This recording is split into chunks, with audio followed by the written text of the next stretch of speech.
इस UGC and T net JRF 2020 के लिए मोस्ट इम्पॉर्टेंट क्वेश्चन लेकर आया हूँ। नमस्कार दोस्तों, मैं हूँ चंद्रशेखर मौर्य और एजुकेटर ऑफ सोशियोलॉजी पर आप सभी का स्वागत करता हूँ। तो चलिए स्टार्ट करते हैं। तो फुल एक्सप्लेन के साथ आज भी हम लोग प्रैक्टिस करने वाले हैं।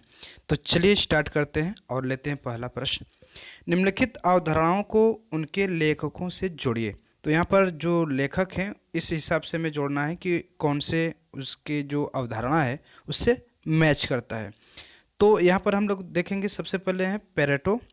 पेरेटो जो है वो सबसे पहले हम लोग ये देखते हैं कि सबसे मोस्ट इम्पॉर्टेंट, जब भी आपसे कोई भी प्रश्न पूछता है तो सबसे प्रसिद्ध पुस्तक जो होती है, अवधारणा होती है या जो भी इस तरह से होता है वही पहले पूछता है। तो पेरेटो की जो सबसे मोस्ट इम्पॉर्टेंट अवधारणा है वह है सामाजिक क्रिया, राइट। यानी पेरेटो की सामाजिक क्रिया है। और दूसरा देखते हैं ब्लूमर का। तो ब्लूमर ने अंतःक्रियावाद यानी प्रतीकात्मक अंतःक्रियावाद की अवधारणा दी थी। तो दो क्वेश्चन से हम लोग सॉल्व कर सकते हैं, कोड को पकड़ सकते हैं, कैच कर सकते हैं। तो पहले का दूसरा सही है। तो यहाँ पर हम लोग देख सकते हैं, यहाँ पे 2 दिया हुआ है, राइट। तो दूसरे का चौथा देखते हैं तो किस में है, तो दूसरे का चौथा सी वाले में है। तो इस तरह से हमारा जो बेस्ट ऑप्शन होता है सी वाला करेक्ट होता है। बाकी भी हम मिलान इससे कर सकते हैं। तो तीसरे का पहला हो सकता है यहाँ से, मतलब कॉलिंस ने संघर्ष और नेडल जो है वो संरचनावाद की अवधारणा प्रस्तुत की थी, राइट। नेक्स्ट क्वेश्चन पर चला जाए। निम्नलिखित अवधारणाओं को इस क्रम में प्रस्तुत करें जिस क्रम में इनका समाजशास्त्र में पहली बार प्रयोग हुआ है। तो यहाँ पर हम लोग कोड के माध्यम से भी देख सकते हैं। थोड़ा सा मैं बड़ा कर दूं, यस। तो देखिए, सबसे पहले हम लोग देख सकते हैं कि प्राथमिक जो समूह है, प्राइमरी ग्रुप जो होता है, वह किस आधार पर, मतलब कि जो अवधारणा है वो सबसे पहले क्या हो सकता है, जैसल सॉफ्ट हो सकता है, प्राथमिक समूह हो सकता है, या सामाजिक तत्व या नौकरशाही, मतलब क्या हो सकता है इस तरह से। तो हम देखेंगे कि सबसे पहले जो जैसल सॉफ्ट है, जैसल सॉफ्ट ये है। उसके बाद जो आता है वो प्राथमिक समूह होता है यानी प्राइमरी ग्रुप होता है, राइट। यानी दूसरा पहला, तो दूसरा और पहला बी में भी है और डी में भी है। तो हमें ये ध्यान देना है कि दूसरे का यानी दूसरे के बाद पहला है, दूसरे के बाद पहला इसमें भी है, इसमें भी है। अब तीसरे नंबर की बात आती है, हम पकड़ लेंगे कि तीसरे नंबर पर क्या हो सकता है। तो जैसल सॉफ्ट के बाद प्राथमिक समूह आता है, उसके बाद तो हमारा सामाजिक तथ्य आता है, राइट। सामाजिक तथ्य यानी सोशल फैक्ट। तो चौथा यानी डी वाला ऑप्शन हमारा करेक्ट होता है। नेक्स्ट क्वेश्चन पर चला जाए। यहाँ पर हमें देखना कि लेखक और उनकी पुस्तक कौन कौन सी है। तो यहाँ से हम मिलान भी कर सकते हैं। तो लेविस कोजर, इनकी बहुत ही इम्पोर्टेंट पुस्तक है the function of social conflict, right. The social of ये, तो इनकी बहुत ही इम्पोर्टेंट ये पुस्तक है। राल्फ डेहरेंडॉर्फ की है class and the conflict in an industrial society, right. और कार्ल मार्क्स और एंजल्स की है, ये आपकी द कम्युनिस्ट मैन्यूफेस्टो है। और रैंडॉल कॉलिंस की है कॉन्फ्लिक्ट सोशियोलॉजी। यानी इस सभी का सभी इन्हीं के पुस्तक हैं, यानी जो लेखक है ठीक उनके सामने उनकी पुस्तक है। चलिए नेक्स्ट क्वेश्चन पर देखा जाए। तो यहाँ पर आप देख सकते हैं कि ये पद्य दिया गया है, सॉरी गद्य दिया गया है, और इसे पढ़ना है गद्यांश को पढ़ करके, और नीचे आंसर क्वेश्चन दिया गया है तो उसी से हम लोग करते हैं। तो मैंने इसे थोड़ा सा ध्यान दिया है तो मैं इसका बस आंसर आपको बता देता हूँ। लेखक का मूल लक्ष्य यह परीक्षण करना है कि शिक्षा एवं समाज में परस्पर क्या संबंध है। शिक्षा के प्रमुख कार्य, शिक्षा एवं अर्थव्यवस्था के पारस्परिक संबंध, शिक्षा की राजनीति। तो आप अपने से भी यहाँ से भी आंसर कर सकते हैं। देखिए, सबसे पहले मैं अगर शिक्षा की राजनीति की बात करूँ तो ये गलत हो सकता है, क्योंकि शिक्षा की जो राजनीति है वह नहीं होती, राइट।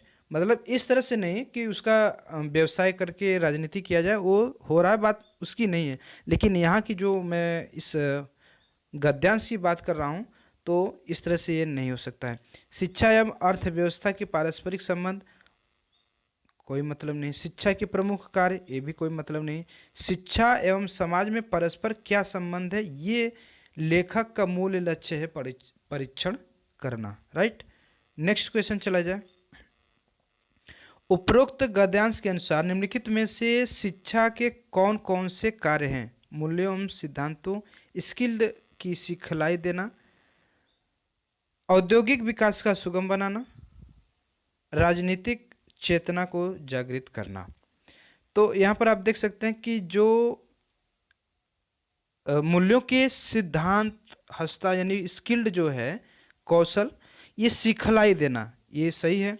औद्योगिक विकास को सुगम बनाना, ये भी सही है भाई। औद्योगिक विकास, इंडस्ट्रियल डेवलपमेंट को यदि सुगम बना दिया जाता है तो सभी को इस तरह से आराम, इजी वे हो जाता है। राजनीतिक चेतना को जागृत करना, ये भी सही है। तो इस तरह से हमारा डी वाला ऑप्शन करेक्ट होता है, यानी उपरोक्त सभी, राइट। नेक्स्ट क्वेश्चन देखा जाए। भाई सेशन को आप लोग लाइक भी करते रहिए। देखिए जितने लोग अधिक से अधिक लाइक करते हैं उतना ही अच्छे से और अधिक से अधिक वीडियो लाने का मन करता है, मोटिवेशन मिलता रहता है। तो प्लीज़ आप लोग लाइक और शेयर करना तो बिल्कुल ना भूलें। यहाँ पे देखेंगे 48 विकासशील देशों में तीव्र शैक्षिक कार्यक्रम के अनचाहे परिणाम। पहला है तीव्र औद्योगिक उन्नति, सामाजिक तनाव में वृद्धि, सामंती समूहों का राजनीतिक संचालन, साक्षरता की दर में वृद्धि। पहले मैं आपको विकसित और विकासशील देश बता देता हूँ, उसके बाद तो फिर मैं इसका आंसर बताता हूँ। देखिए विकासशील देश का मतलब होता है विकास, ठीक। विकासशील और विकसित, विकसित का मतलब जो विकास कर चुका है, और विकासशील का मतलब जो विकास की राह पर अग्रसर है, जैसे इंडिया, पाकिस्तान, नेपाल, ठीक। अगर मैं विकसित देश की बात करूं तो अमेरिका, चाइना, जापान, रूस, कनाडा, ये सब, ऑस्ट्रेलिया, ये सब क्या है, विकसित देश हैं, यानी विकास कर चुके हैं। और विकासशील का मतलब जो विकास की राह पर चल रहा है, राइट। तो 48 का जो बेस्ट ऑप्शन होता है वो हो जाता है हमारा सामंती समूहों का राजनीतिक संचालन, राइट। ये अनचाहे परिणाम है। नेक्स्ट क्वेश्चन देखा जाए। उक्त गद्यांश में उठाए गए प्रश्नों को उचित रूप से इस तर्क के पक्ष में प्रयुक्त किया जा सकता है। तो प्रारंभिक शिक्षा के लिए और अधिक धन मुहैया कराना, तकनीकी शिक्षा का प्रसार, नारी शिक्षा पर अधिक बल, शिक्षा की समग्र उन्नति। तो देखिए सबसे बेहतरीन चीज़ है कि शिक्षा की समग्र उन्नति, शिक्षा की समग्र उन्नति, ये गद्य का बहुत ही बेहतरीन आंसर सुटेबल यहाँ पर होता है आपका। नेक्स्ट क्वेश्चन देखा जाए। राज्य द्वारा शिक्षा के निरीक्षण कर लेखक ने पक्ष लिया ताकि उपलब्ध हो राष्ट्रीय एकता, भौगोलिक एकता, जन समूहों में समानता, सामाजिक सहचर्य। तो राज्य द्वारा शिक्षा के निरीक्षण कर लेखक ने जो पक्ष में लिया ताकि उसको क्या उपलब्ध हो, राष्ट्रीय एकता उपलब्ध हो, यानी ये वाला ऑप्शन करेक्ट होता है। तो इससे पहले का जो वीडियो आप लोगों ने नहीं देखा है तो प्लीज़ आप उसे ज़रूर देख लीजिए। और आप ग्लोबी शेखर पर जाइए, वहाँ पर यूट्यूब पर, वहाँ पर प्लेलिस्ट में यूजीसी एनटीए पेपर 1 और पेपर 2 सोशियोलॉजी दोनों वहाँ पर मौजूद हैं। तो आप वहाँ पर देख सकते हैं। वहाँ पर मैं बाइनरी नंबर भी समझाया हूँ, तो वहाँ से आप जा करके आराम से देख सकते हैं, अच्छे से आपको समझ में भी आ जाएगा, राइट। चलिए नेक्स्ट, आपको डिस्क्रिप्शन में आपको लिंक दे दूंगा, तो वहाँ से भी आप जा करके देख सकते हैं। धन्यवाद।